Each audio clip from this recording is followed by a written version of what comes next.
Hello, my loves, and welcome back to the Horus Heresy, and welcome to yet another divergence in this series. You find a lot of these scattered throughout the series. The thing about the Horus Heresy is it is such an expansive setting, it's such an expansive era. I mean, the war that is the Horus Heresy is not just one war, it's a compilation of various skirmishes and encounters and genocides and all sorts of things happening behind the scenes. There's potentially infinite stories to tell.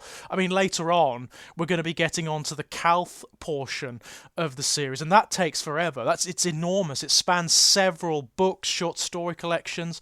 It's absolutely enormous. After that, you've got the Unremembered Empire, which is an entirely new section of the Horus Heresy that's never been explored before, but which again covers several different volumes. Really interesting stuff. So as a result of that expansiveness, you don't just have novels. In order to show you some of the smaller encounters or to lend spice or detail to the larger, more significant situations, you have these anthologies of short story collections. Now, Tales of Heresy is the first one in that series.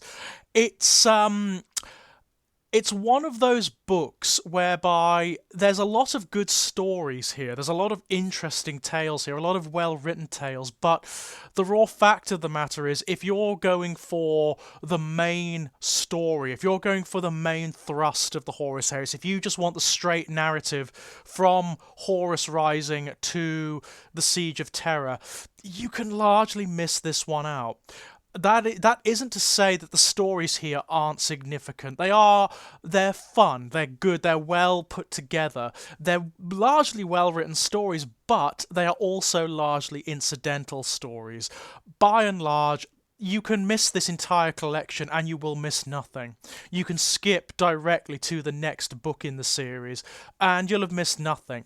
They're more like diversions or distractions from the main story that just lend it a little bit more texture, that lends it a little bit more spice. So how you engage with these quite frequent anthologies that crop up every now and then that sort of punctuate the main flow of the Horus Heresy. It depends on what you want from it, whether you engage with them at all. I mean, there's a couple of stories that you absolutely have to read in these short story volumes. Like, there's one coming later, not in this collection, but in a later collection called The Reflection Cracked, which is, of course, a reference to Oscar Wilde, and you absolutely have to read that one because it's key to events that happen later. Here, the vast majority are fun, well-written, but largely incidental.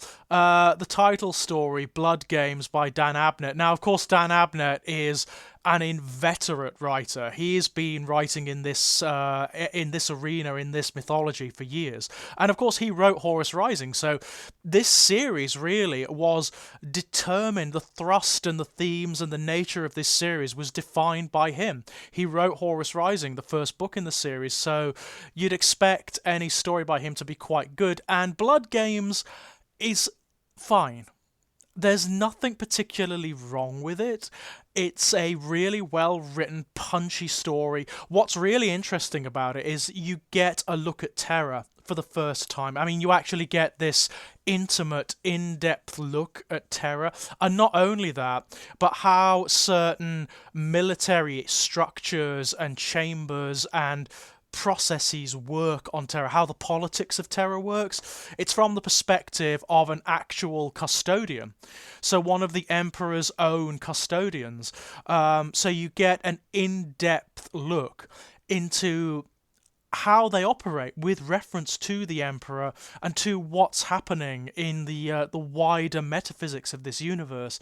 So it's good, it's very well written, it's very interesting, but is it important? Is it one that you need to read? Absolutely not. Absolutely not. The same is true of the next one, Wolf at the Door by Mike Lee. It's a good bit of action involving the Space Wolves, but that's about it. It's about it. There's the only thing that happens in Wolf at the Door, which is of significance, is you get to see a little bit of the corruption that will later claim the Space Wolves coming to the fore. So it focuses on the 13th Company of the Space Wolves. So you know what that means. Those of you who know the Space Wolves know what that means. The 13th Company are effectively damned. Is it called the Canis Helix or something like that? That particular genetic flaw is going to claim them very, very soon. Actually, when the invasion of Prospero occurs, that's when the Canis Helix erupts and when they start to become monsters. What I really like about this story is, like a lot of the stories involving the Space Wolves, it exposes their hypocrisy. They condemn the Thousand Sons for harboring secrets, for not telling the wider Imperium about what they're doing, about what they're harboring, about their genetic corruption. The Space Wolves do exactly the same thing. Exactly the same thing. They do everything in their power, as do the Blood Angels.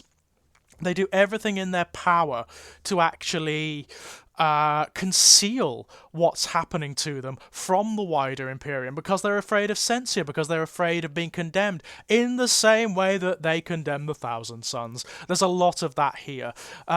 They never come off well in this entire series. I'm really sorry. The Space Wolves never come off well. No matter who writes them, no matter where they occur, the Space Wolves never come off well.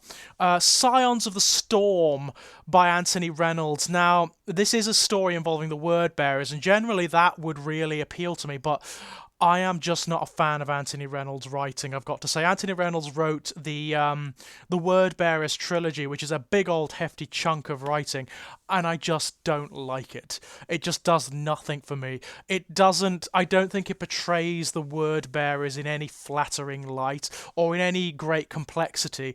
The writing, by and large, in this one is pretty bad. It's pretty damn bad. There's a lot of and then this happened, and then this happened, and then this happened, and then this happened. That's how the writing is. There's no music to it. It just goes on like that. There's lots of run-on sentences, and it actually makes you grind your teeth a little bit.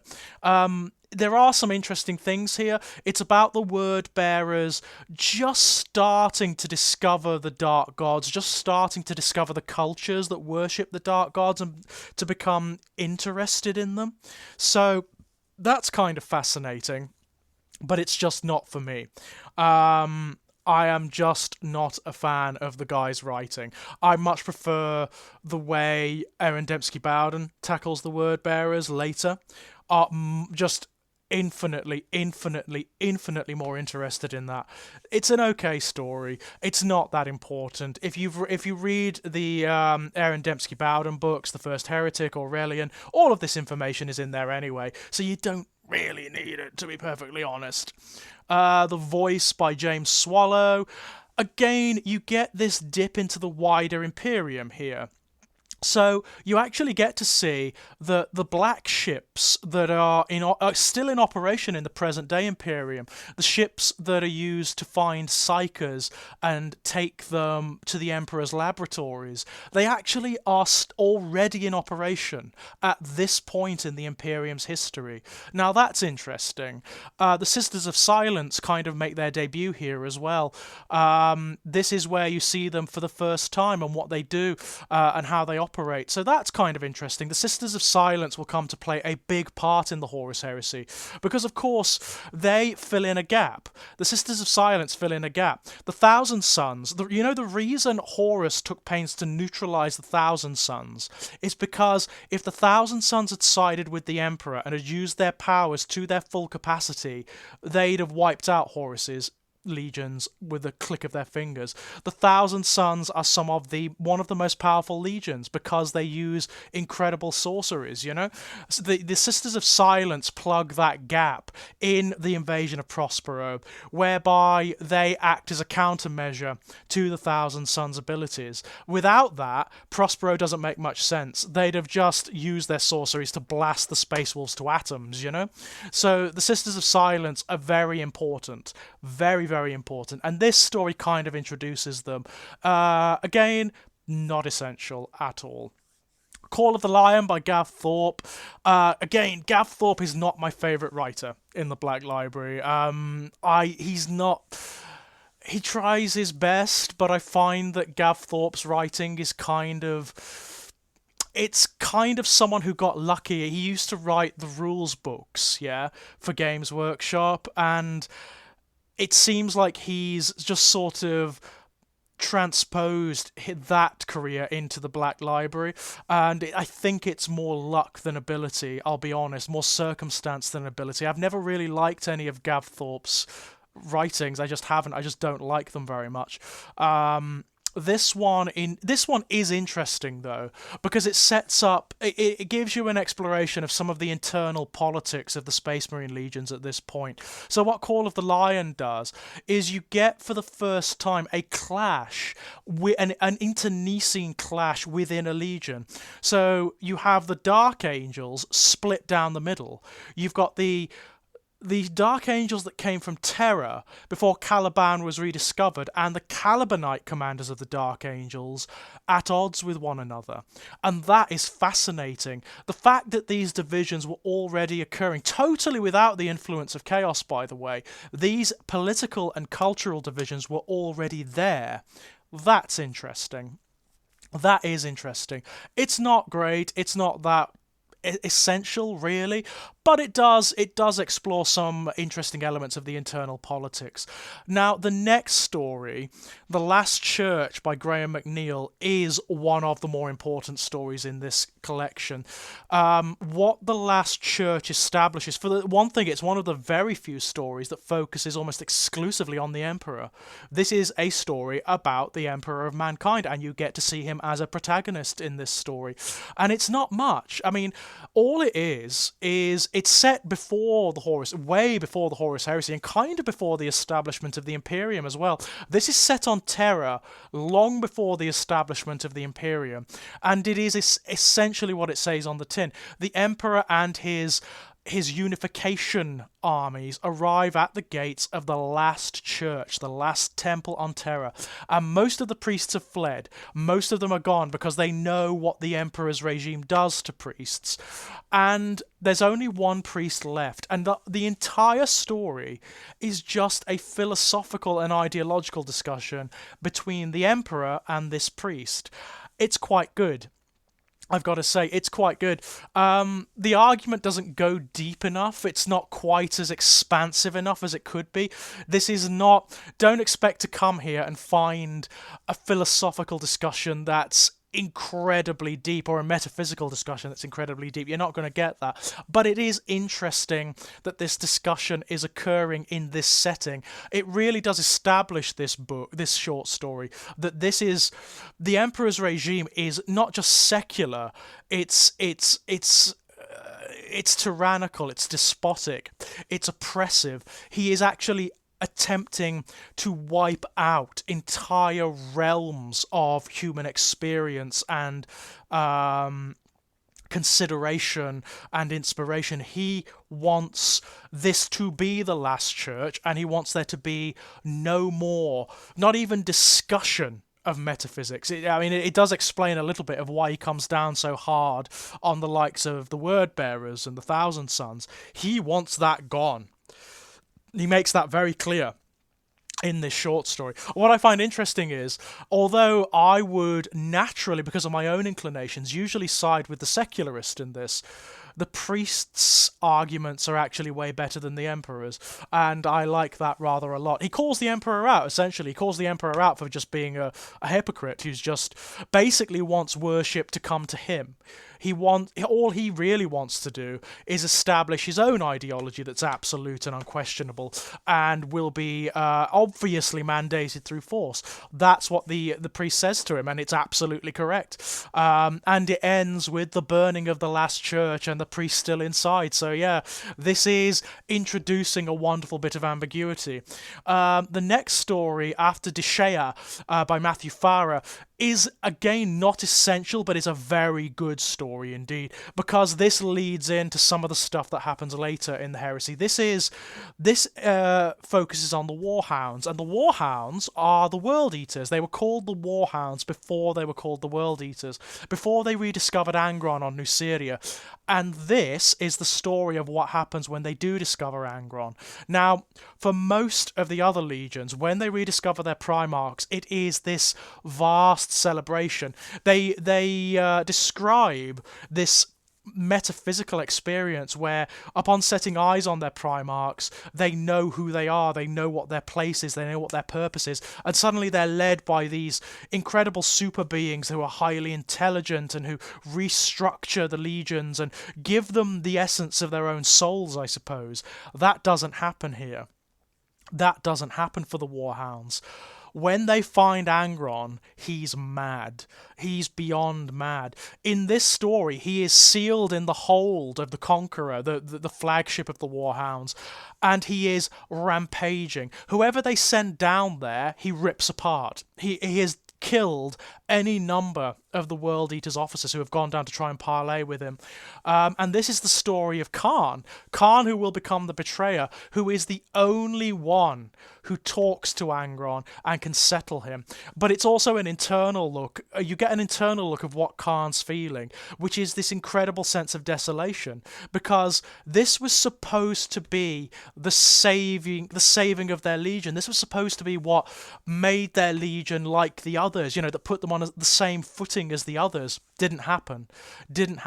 Whereas all of the other legions discovered Primarchs who'd reconquered their worlds and turned them into these almost utopian ideals. Of course, that didn't happen for Angron. They find this blood-maddened, violent berserker who can barely hold a cogent conversation. And it's Khan who eventually calms him down and who starts to build relations between the Legion and the Primarch. It's actually a really good story, this one. Well worth checking out. Not essential at all, because all of this is actually told in backstory in the books that come later, like Betrayer. But it is it's a nice sort of intimate look of this moment where the Warhounds, the World Eaters to be, realize that their Legion is never going to be like the others. It's never going to be in the same ascended place of the others. So you kind of get the beginnings of their downfall here, really. It's an interesting story. As a whole, the collection, Tales of Heresy, it's difficult to recommend unless you're an absolute purist, unless you're a completionist and you want to read absolutely everything in this series. Largely, it's kind of incidental. Like most of the short story collections in the Horus Heresy, it's a punctuation book. You can just skip over to the next novel in the series, to be honest. But it is diverting. By and large, it's well written, the stories are engaging, and they introduce some nice bits of fluff, some nice bits of character and stuff to get your teeth into.